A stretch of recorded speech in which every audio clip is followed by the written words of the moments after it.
안녕하세요. 전 대림성모병원에서 소화기내과를 담당하고 있는 김준이라고 합니다. 오늘은 우리 흔한 질환이고 많이 들어봤죠. 역류성 식도 질환, 즉 위식도 역류 질환에 대해서 알아보는 시간을 가져보도록 하겠습니다. 보통 위식도 역류 질환이라고 하면은 위에 있는 내용물이 위쪽으로 역류해서 우리가 불편한 증상이 생기거나 합병증이 생기는 것을 우리가 위식도 역류 질환이라고 합니다.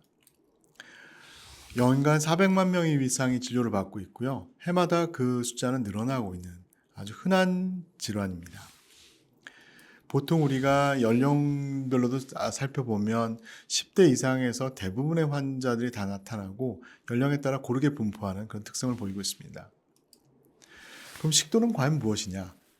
식도는 인두와 위를 연결하는 약 25cm 정도 되는 장기인데요. 길이는 한 25cm, 조금 길거나 짧습니다.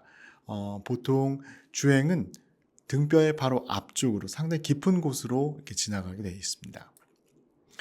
우리가 인두라 후두라는 얘기를 많이 들어보셨을 텐데, 인두는 우리가 코나 혀 그리고 기도 뒤쪽 부분을 인두라고 하고요. 기도 위쪽 부분을 후두라고 합니다. 그래서 우리 이쪽에 염증이 생겨서 우리 인후두염 이렇게 부르긴 하죠.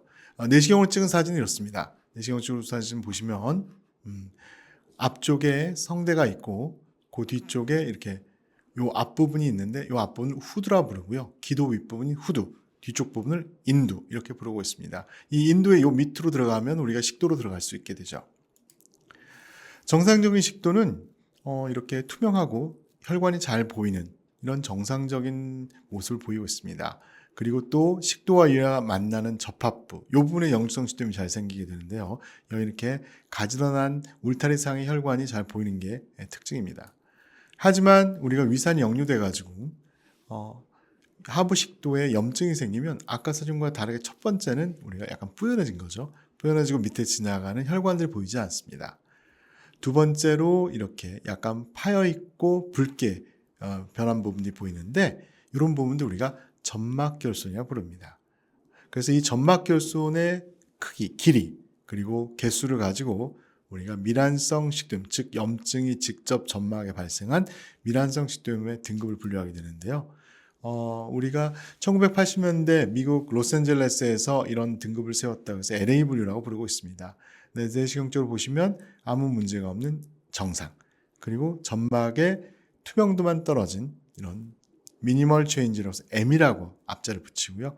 그 다음에 점막결손의 잇대, 점막결손의 길이가 5mm 이하고 한계가 있을 때 A등급, 5mm 이상이고 여러 개가 있을 때 B등급, 이런 것들이 융합돼서 전체 식도 내강의 반절 이상을 넘어가게 되면 C등급, 반절 이하가 C등급, 반절 이상을 넘어가게 되면 D등급을 이렇게 분류하고 있습니다.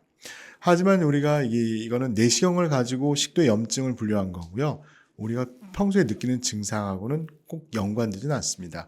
즉 다시 말해서 내시경을 해봤더니 완전 정상임에도 불구하고 속쓰림이나 얹힌 느낌, 불편함이 생길 수도 있고요. 그래서 우리가 역류성 식도염을 치료할 때 기준 자체는 환자의 증상을 가지고 치료하는 거고 내시경은 약간 보조적인 수단이라고 생각하시면 되겠습니다. 옛날에는 역류성 식도염이라는 것 자체가 처음에는 멀쩡하다가 자꾸 역류가 돼서 미란이 생기고 그 다음에 그 미란 생긴 역류 부분에서 발해식도라는 걸로 변한 다음에 거기서 암이 생길 수도 있다 이렇게 생각을 했었습니다.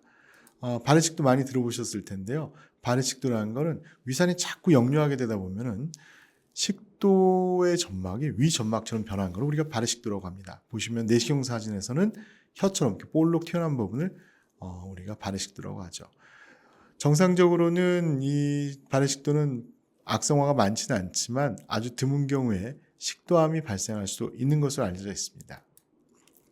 하지만 현재는 조금 생각이 다릅니다. 현재는 그런 위에 식도 점막의 염증이 역류성 식도염을 자꾸 진행시키는 게 아니라 식도 자체 여러 가지 문제들이 복합적으로 작동해서 우리가 위식도 역류 질환이 발생한다고 생각하고 있습니다. 즉 넘어온 위산이 청소가 잘 안 된다거나 아니면 식도 쪽으로 잘 넘어올 수 있도록 하부 관략근의 압력이 저하됐다거나 아니면 이런 것들을 유발하는 해부학적인 문제인 식도 열공탈장 같은 게 있어서 그렇다고 하는데요.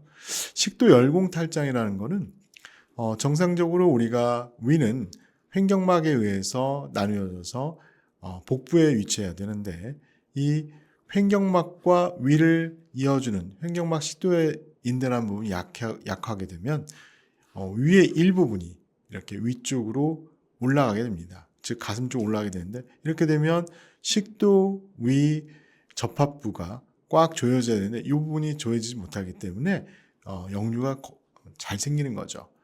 또 그 주변으로 위가 탈출하는 식도 주위 탈장도 있습니다. 대부분은 활주 열공탈장의 형태를 가지고 있고요. 이런 활주 열공탈장을 가진 분들은 역류성 식도염을 대부분 동반하고 있습니다. 이 위에도 내시경을 했더니 완전히 문제가 없지만 깨끗해 보이지만 실제로 역류가 일어나는 즉 산이 진짜로 역류해서 생기는 진성 비밀환성 역류질환도 있고요. 또 역류가 됐는데 점막결손을 일으킬 만큼 심하지는 않지만 그거에 대한 과민성 때문에 생기는 역류 과민성 질환, 또한 식도 역류와 무관하게 기능성 쓰림이 있는 것도 우리가 비밀환성 역류 질환으로 포함해서 치료를 하고 있습니다. 이 밖에도 식도 위 역류 질환이 있을 때는 다른 증상도 같이 동반될 수 있는데요. 그 대표적인 게 목의 이물감이라든가 만성 기침, 쉰 목소리, 천식, 비시민성 흉통 이런 것들도 같이 있을 수 있습니다. 그래서 우리가 지금 식도 역류 질환이 왜 생기는가와 어떠한 특성을 갖고 있는가에 대해서 간단하게 살펴봤고요. 다음 시간에는 우리 위식도 역류 질환을 어떻게 진단하고 또 어떻게 치료하는지에 대해서 간단하게 말씀드리도록 하겠습니다. 경청해 주셔서 감사합니다.